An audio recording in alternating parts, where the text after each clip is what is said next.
ये कोई आम ट्रक है ही नहीं, ये है स्कैनिया सुपर 500G सीरीज़ की एक्सटी कैब। अब देखो स्कैनिया जनरली हमने वो वाला देखा होगा जो कि आपका स्कैनिया 500 था, वो भी एक्सटी कैब है, बट ये स्कैनिया सुपर है। बेसिकली इसका फायदा ये है कि ये बायो डीजल से भी चल सकता है और स्कैनिया का 8% इंप्रूव है। मतलब मान लो 100 बोरियां उठाएगा तो ये 108 बोरियां उठाएगा, ऐसा कुछ इनका कहना है। अब पहले मैं आपको उसका केबिन दिखाऊंगा, फिर 2 बातें करूंगा और इसका पूरा वॉक अराउंड वीडियो अलग से आएगा। तो ये वाला जो वीडियो है वो स्कैनिया सुपर के सिर्फ केबिन के बारे में। तो चलो चलते इसके केबिन में बता दें आपको कि क्या कुछ इसके केबिन में खा जाता है। बिना कैमरा मैंने कि आप देख रहे हो मैंडा व्हील्स। तो सबसे पहले तो जो चीज़ दिखेगी वो आपको स्कैनिया का लोगो दिखेगा, जिसको देख के बहुत ही अच्छा लगता है। स्पेशली अगर आप भारत की धरती पे इसको चला रहे हो तो आपको और भी अच्छा लगेगा। अब यहाँ पे देखो क्या होता है, ये ग्लोबल मॉडल में और इस मॉडल में थोड़े फ़र्क होते हैं। ये बेसिकली ग्लोबल मॉडल के लिए बनाया जाता है और जनरली यूरोप से आता है। तो अगर आप यूरोप में देखो तो हम लोग उस तरफ बैठते हैं, ड्राइवर जो है वो उस तरफ बैठता है। और तो इसमें जो आपके लाइट के अपर डिपर कंट्रोल मिलेंगे और वाइपर कंट्रोल मिलेंगे वो लेफ्ट हैंड पे मिलते हैं, ना कि राइट हैंड पे, क्योंकि मोस्टली गाड़ियाँ लेफ्ट हैंड ड्राइव ही होती है, राइट हैंड नहीं होती। ऐसे हम समझ के चलेंगे। ये इसका ऑप्टी क्रूज गियर बॉक्स है। अब ये पूरा प्लैनेटरी गियर बॉक्स होता है और मतलब इसमें बहुत ही ज़्यादा अलग फंक्शंस आते हैं। इस पर पूरा ही अलग वीडियो बन सकता है। बट अब ये समझो कि ये G35 गियर बॉक्स इनका है। यहाँ से आप इसको कम ज़्यादा कर सकते हो, वैसे ड्राइव होगी, मोड वगैरह डाल सकते हो। ये पूरा रिटार्डर वगैरह यहाँ आता है। जब डाउन हिल जाते हो तो यहाँ से कंट्रोल हो जाती है। इस पर मैं अलग से एक दिन वीडियो बना दूंगा तो आपको पूरा समझ में आ जाएगा। बट इसकी जो touch and feel and quality है वो एकदम अलग लेवल का है। मतलब जैसे आप कोई भी कंपनी लेके आ जाओ भारत में जो बिक रही है अभी भी, इवन वोल्वोस, पर इसका जो क्वालिटी जो फील है वो एकदम अलग ही लेवल का है। प्लस इसमें एक चीज़ और देखोगे आपके ये जैसे जो बटन्स वगैरह लगे उनकी क्वालिटी बहुत ही प्रीमियम है। अगर ये वाले जो मिरर्स देखोगे ये मैनुअल है, बट ये क्योंकि टिपर है तो एक बार आपने एडजस्ट कर दिया, हाउलेज वाली गाड़ी नहीं तो बार बार रीएडजस्ट की जरूरत नहीं पड़ती। ऊपर की तरफ वाइड एंगल मिरर, नीचे की तरफ आपको रियर व्यू मिरर या ब्लाइंड स्पॉट मिरर दोनों चीज़ें दे रखी है।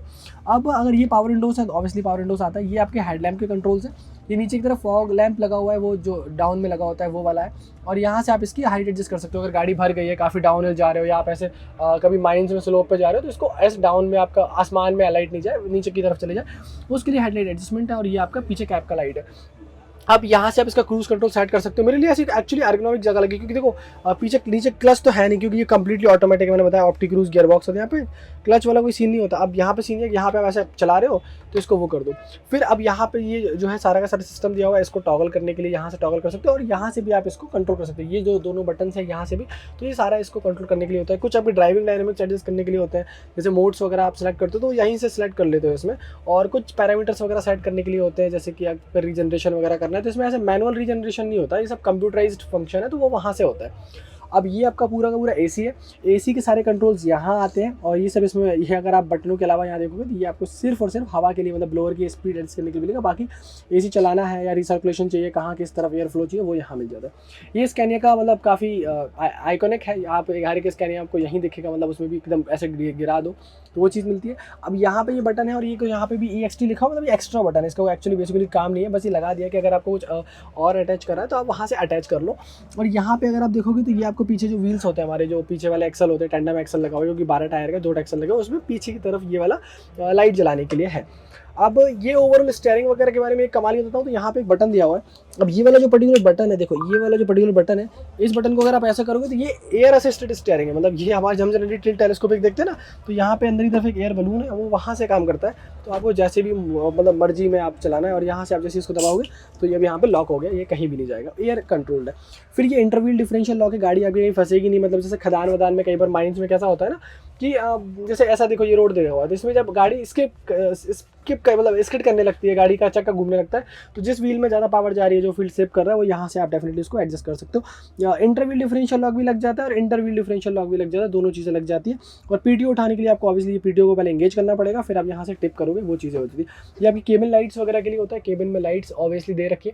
अब स्कैनिया के बारे में ये चीज़ है कि ये डे कैब है और ये G सीरीज़ का कैब है। तो इनका G सीरीज़ का कैब है, से बहुत सारे S सीरीज़ भी आता है और भी बहुत सारे सीरीज़ के कैब आते हैं। तो ये काफ़ी कंफर्टेबल बेसिकली है। अगर इसमें मैं कहूँ कि ये कंफर्टेबल बहुत है तो आपको मानना पड़ेगा कि ये बहुत कंफर्टेबल। इवन आप देखो ये सीट ऊपर नीचे जा रही है क्योंकि कंप्लीटली एयर सस्पेंडेड है।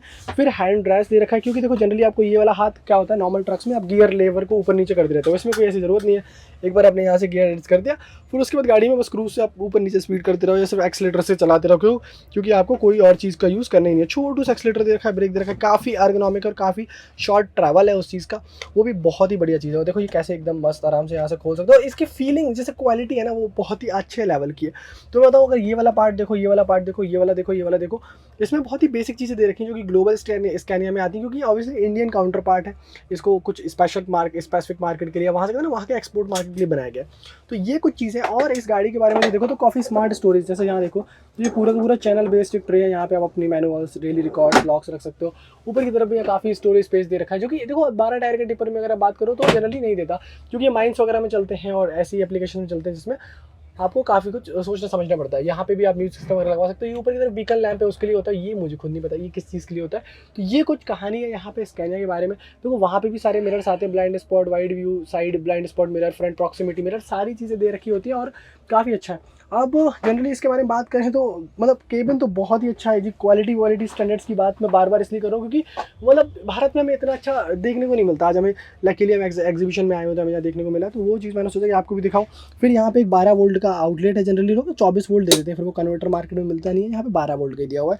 तो ये काफ़ी बढ़िया। और देखो ये कंप्लीटली जो है वो एयर सस्पेंडेड सीट है, यहाँ से आप जो है इसके प्रेशर को डाउन अप कर सकते हो और आराम से जो है वो काम करता है। तो ये कुछ है स्कैनिया के केबिन के बारे में। अब आप मुझे बताइए कि आपको ये केबिन कैसा लगता है। आपको कोई और स्कैनिया का अगर केबिन देखना है, जो कि मैं विदेश जाऊंगा डेफिनेटली अपने शौक से, तो मैं आपको और वो दिखाऊंगा। बाकी अभी मेरा मन है कि मैं आपको इंस्ट्रूमेंट क्लस्टर की डिस्प्ले और इस पूरे ट्रक का वॉक अराउंड वाला वीडियो जो है वो आई बटन में पिन कर दूँ, ताकि आप वहाँ जाके इसको डेफिनेटली देख सको और फील कर सको कि हाउ इट इज़, क्योंकि भारत में ये चीज़ देखने बहुत कम मिलती है। वो एक चीज़ है। फिलहाल के लिए मेरी तरफ से इस वीडियो में इतना ही था कि मुझे आपको ये सब बटन्स वगैरह अंदर से केबिन का फील दिखाना था कि पूरा का पूरा केबिन कैसा आता है। तो अगर आपको ये सब चीज़ें पसंद आई हैं तो डेफिनेटली आप वीडियो को लाइक कर सकते हो, शेयर कर सकते हो, कमेंट कर सकते हो और मुझे बताओ कि आपको और किस चीज़ का वीडियो देखना है, तो वो मैं लेके आऊँगा। फिलहाल के लिए इस वीडियो में इतना ही।